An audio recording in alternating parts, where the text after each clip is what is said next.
नमस्कार। हमारे आज के इस पॉडकास्ट में हमारे साथ मौजूद हैं एक लेखक, एक शिक्षक और एक ऐसे व्यक्तित्व के मालिक जिन्होंने सारी उम्र साहित्य की सेवा की। इन्होंने अपनी कलम के दम पर हर श्रोता के दिल पर राज किया।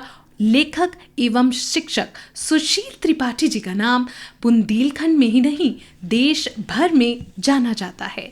इन्होंने जहां एक ओर सामाजिक कुरीतियों को अपने नाटकों और धारावाहिकों के माध्यम से चोट की, तो वहीं दूसरी ओर बच्चों के लिए ज्ञानवर्धक सामग्री की लगभग 150 एपिसोड तैयार कर उन्हीं की भाषा में परोसने का काम किया। और समय समय पर इनके अनेकों लेखन कहानियां आकाशवाणी पर भी प्रसारित होते रहे, जिसमें 23 सीरियलों के 198 एपिसोड प्रसारित हुए। आज हम इसी शख्सियत से अपने पॉडकास्ट में बात करने जा रहे हैं। हमारे साथ हैं प्रसिद्ध लेखक सुशील त्रिपाठी जी। सुशील त्रिपाठी जी, आपका आज के हमारे इस पॉडकास्ट में बहुत बहुत स्वागत है। धन्यवाद जी। क्योंकि आपकी प्रसिद्धि में इतने सारे लेखन और कहानियाँ और नाटक जुड़े हैं, तो पहले तो मुझे समझ नहीं आ रही कि मैं शुरुआत कहाँ से करूँ। पर फिर भी मेरा पहला सवाल यही है कि इस लेखक की जर्नी की ओर आपका जो प्रेरणा स्रोत है वो क्या आपके जीवन में रहा? क्या है, हम प्रकृति के मैडम बहुत नज़दीक रहे और सही कहें तो प्रकृति ही हमारी प्रेरणा स्रोत रही है। प्रकृति में हमने देखा कि और समाज में फैली कुरीतियों को देखा, तो ये समझा कि इनको दूर करने के लिए, लोगों को प्रकृति के नज़दीक लाने के लिए बहुत कुछ किया जा सकता है। जी।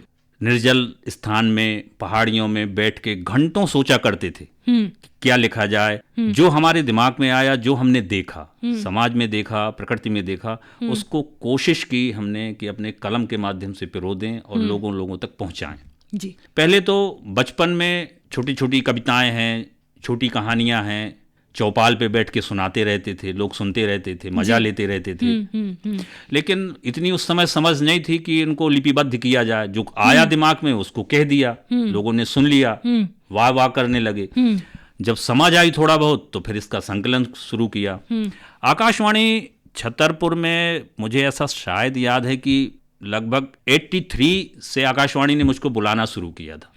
उस समय भी चूंकि मैं यूपी का निवासी था, तो मेरा जो एरिया था वो लखनऊ आकाशवाणी में आता था जी। तो कुछ बार तो मुझको वापस किया गया 83 के पहले, फिर 83 से यहाँ आ गया वो, तो ये बुलाने लगे। तो सबसे पहले मेरी एक सामाजिक कहानी थी, दहेज पर लिखी थी, अधूरा सपना।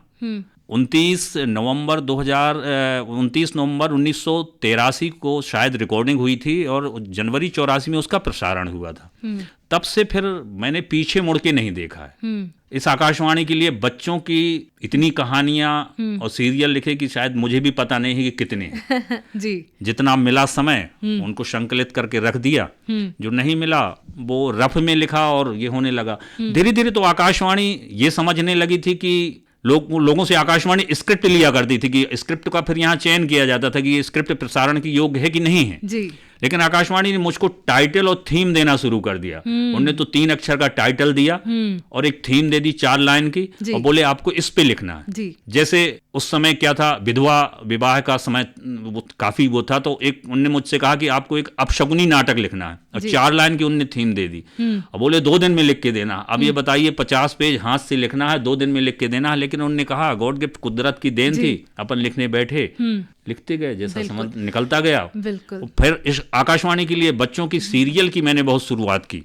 बच्चों के बहुत सारे, ढेर सारे, इतने सीरियल लिखे और इतने लोकप्रिय। उस जमाने में क्या था, टीवी भी उतना नहीं था। तो लोग क्या है कि रेडियो को बहुत मन से सुनते थे, बहुत लगन से, ध्यान से सुनते थे, और बच्चों के लिए बहुत उपयोगी सामग्री उसमें होती थी। इस तरह धीरे धीरे वो सफर आगे चलता रहा। बिल्कुल, जिस तरह त्रिपाठी जी आपने बताया कि आकाशवाणी एक समय ऐसा आया कि आपको सिर्फ टॉपिक, विषय देना उन्होंने शुरू कर दिया।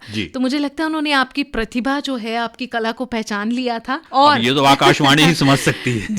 जी, तभी आपने इतनी सारी कहानियों, नाटकों और लेखनों के रूप में आकाशवाणी को अपनी जो सौगात है वो दी। अनंत शक्ति मोबाइल गैलरी, हटवारा, छतरपुर। हर कंपनी के मोबाइल मिलने का एकमात्र स्थान, क्वालिटी की गारंटी, आकर्षण, फाइनेंस सुविधा। एक बार अवश्य पधारें। हमारे प्रतिष्ठान अनंत शक्ति मोबाइल गैलरी, हटवारा, छतरपुर, मध्य प्रदेश।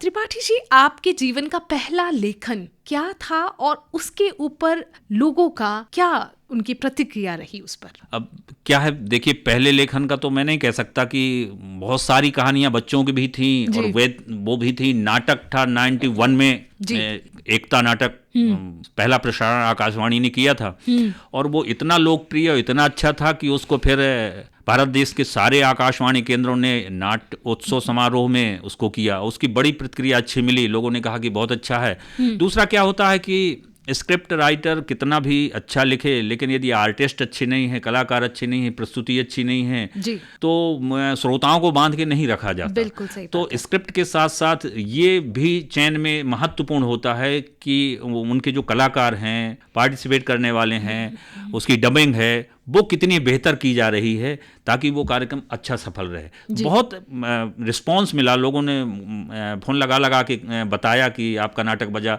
और फिर वो रीब्रॉडकास्ट होता रहा। मुझे लगता है कि वो अभी भी शायद इतने साल 91 से लेके अब ये समझिए कि 2026 चल रहा है, लेकिन 25 में भी वो कई बार बजा है, लोगों ने मुझको बताया। बहुत अच्छी बात। और जब आपको इतने पॉजिटिव विचारधारा अपने श्रोताओं की मिले तो फिर मन काफी गदगद हो जाता है।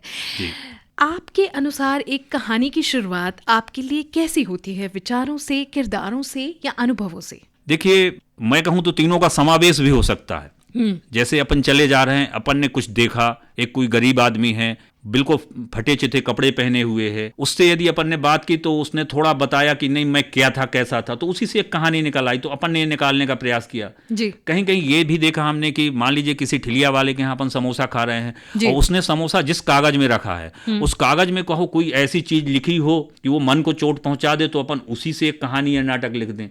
तो ये तो नहीं कह सकते, लेकिन हाँ ये है कि जो अपन देखते हैं और यथार्थ होता है, एक्चुअली उसी में हम लेखन कर पाते। कल्पना में कुछ नहीं किया हमने। कल्पना में कुछ नहीं कल्पना का ऐसा नहीं है कि कल्पना के पर लगा के अपन चाहे जिसको जहां उड़ा दें, ये नहीं है। यथार्थ कुछ होगा। जैसे एक भादों, मुंशी प्रेमचंद ने पूस की रात लिखी थी, मैंने एक कहानी लिखी थी भादों की रात, उसमें बंधुआ मजदूर के ऊपर था।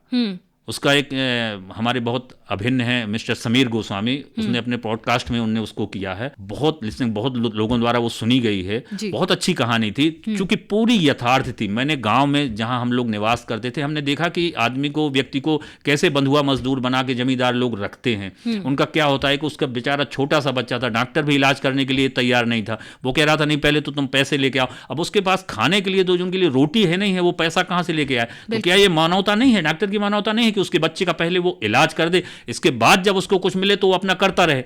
लेकिन नहीं, उसने तो कहा कि पहले, तो वो अंततः वो उसका बच्चा मर जाता है, मतलब वो होता है। पूरी कहानी मैंने भादों की रात और भादों को ही चित्रांकित की थी। बहुत अच्छी कहानी थी। तो इस तरह से क्या होता है कि जो हम देखते हैं वही हम लिख पाते हैं। बिल्कुल, बहुत अच्छे। और मुझे लगता है कि परमात्मा की तरफ से ही ये शायद एक लेखक को ही ऐसे नेत्र मिले होते हैं कि वो चीज़ों को उन तरीकों से देख सकता है, अपनी भावनाओं में फिर लोगों के सामने परोस सकता है। बिल्कुल आपने सच कहा, ये सत्य है। क्योंकि हर आदमी का अपना नजरिया होता है। जैसे व्यक्ति चश्मा लगाता है, जिस नंबर का चश्मा लगाएगा उस तरह से वो देखेगा।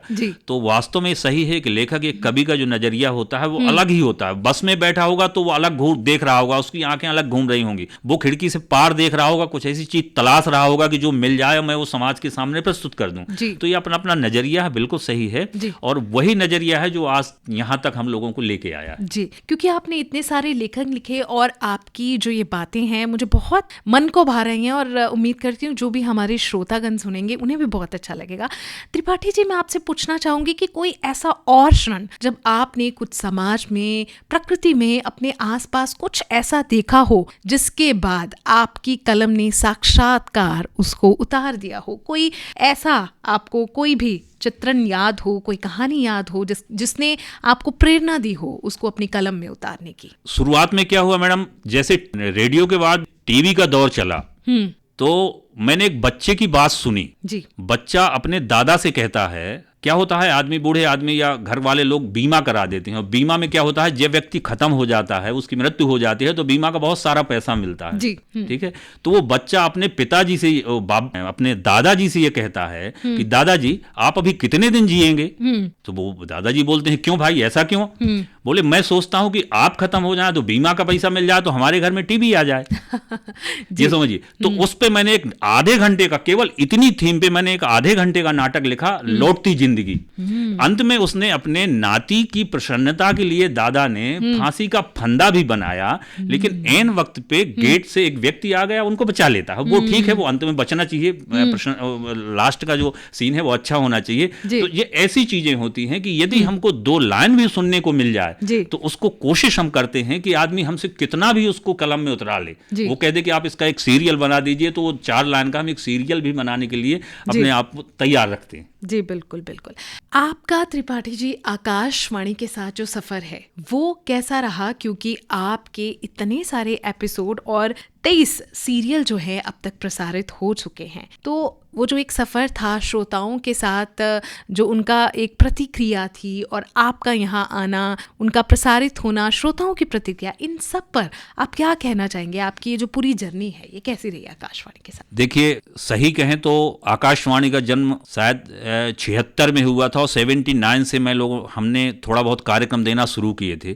तो उस जन्म से लेके अभी तक आकाशवाणी से मेरा जुड़ाव रहा है, और निवास भी मैं छतरपुर पे करता हूं, तो अक्सर आना जाना होता है।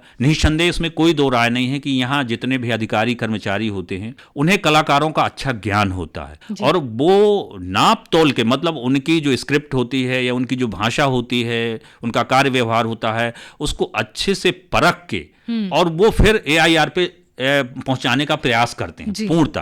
कहीं ऐसा भी नहीं है कि वो किसी भी चीज के साथ समझौता करते हो। जैसे एक वाकया मैं आपको बता दूं, मेरे साथ ही हुआ।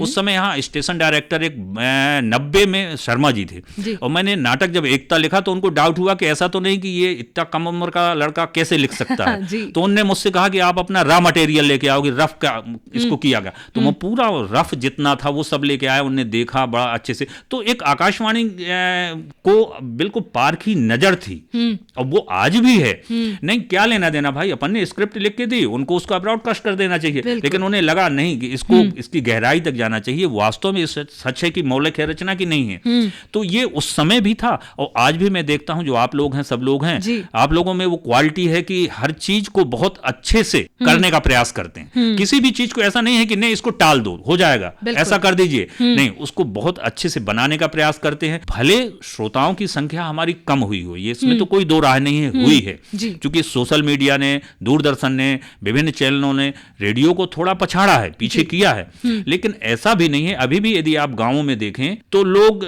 बहुत अच्छे से सुनते हैं। जैसे टीवी को हम लोग इडियट बॉक्स बोलते हैं। बिल्कुल। क्यों बोलते हैं? क्या है, टीवी यदि आप देखने बैठ जाएं तो फिर दूसरा काम नहीं कर सकते। रेडियो में क्या होता है कि रेडियो आप लगा लें तो आप कोई भी काम करते रहें, रेडियो सुनते रहें, गाड़ी चला रहे हैं आप तो गाड़ी चला। अब यदि आपके सामने स्क्रीन है तो आपका एक्सीडेंट निश्चित है कि आप स्क्रीन यदि टीवी देख रहे हैं और गाड़ी चला रहे हैं। ऐसे घर के काम है, महिलाएं कुछ भी नहीं कर सकती। यदि उनको स्वेटर बुनना है तो टीवी के सामने बैठ जाएंगे, नहीं कर सकते। रेडियो है, रेडियो लगा लिया, खाना भी बनाती रहे। तो इसलिए रेडियो की अहमियत आज भी है। आज भी यहाँ अच्छे लोग हैं, उन्हें कलाकारों की पहचान है, और उन्हें पहचान कर उन्हें पर्याप्त अवसर देने का पूरा प्रयास करते हैं। और मैं आशा ही और पूर्ण विश्वास है मुझे कि आगे भी ये ऐसा ही बरकरार रहेगा। जी बिल्कुल। त्रिपाठी जी, 1991 में आपका लिखा हुआ नाटक एकता लोगों में इतना प्रसिद्ध हुआ और आकाशवाणी के सभी केंद्रों में एक साथ 20 अप्रैल को प्रसारित भी हुआ। वो पल आपके लिए कैसा था? कैसा आपको महसूस हुआ जब एक साथ प्रसारित किया गया और लोगों का इतना प्यार आपको मिला? मैंने तो कल्पना भी नहीं की थी कि ऐसा भी होगा, क्योंकि एक ऐसे छोटे से गांव से निकल के आया कि जहां 5वीं तक स्कूल था, भाषा की कोई पकड़ नहीं थी। मान लीजिए कि कक्षा 8 का लड़का जो अंग्रेजी अच्छे से नहीं जानता, हिंदी अच्छे से नहीं जानता, वो कहानी लिखने लगे या नाटक लिखने लगे। तो मुझे तो सेम नहीं है, मेरी हैंड राइटिंग, ये देखिए आप, मैं 83 की आपको हाथ के लिखे एक स्क्रिप्ट है, आप कहेंगे कि ये लिखा कैसे है, ये ऐसा लगता है जैसे किसी कक्षा 2 के लड़के ने लिखा हो। तो उस, लेकिन फिर भी गॉड के कुदरत की देन थी, ऐसा कुछ था। तो सब सफल रहे। और है ऐसे कि हम यदि कलम लेके लिखने बैठ जाएं कि हमको ये लिखना है, तो हमारे दिमाग में कुछ नहीं आएगा। पता, जब आप जो एकता की बात कर रहे हैं, मैं एकता आपको बता दूं कि रात को 2 बजे से मैंने उठ के इसको सवेरे 6 बजे तक लिखा था, और मुझे ये पता नहीं है कि वो कलम में कौन बैठा था और कौन क्या लिखा रहा था, कुछ भी पता नहीं। वो तो लिखता गया 2 बजे से 6 बजे जब पूरा बंद हो गया, तब वो उठा के बंद किया, और बंद करने के बाद नहाया धोया, स्कूल का टाइम था, अपने चले गए, ड्यूटी पे चले गए। इस तरह से बड़ी ही प्रसन्नता का पल था वो एकता को सुनने के बाद। और उसका पुनः प्रसारण जब आकाशवाणी के पूरे भारत देश के सारे केंद्रों ने किया, बहुत ही खुशी मिली। खुशी का दिन था वो। बहुत बहुत शुक्रिया आपके इस खूबसूरत मैसेज के लिए, हमारे सभी श्रोतागण के लिए।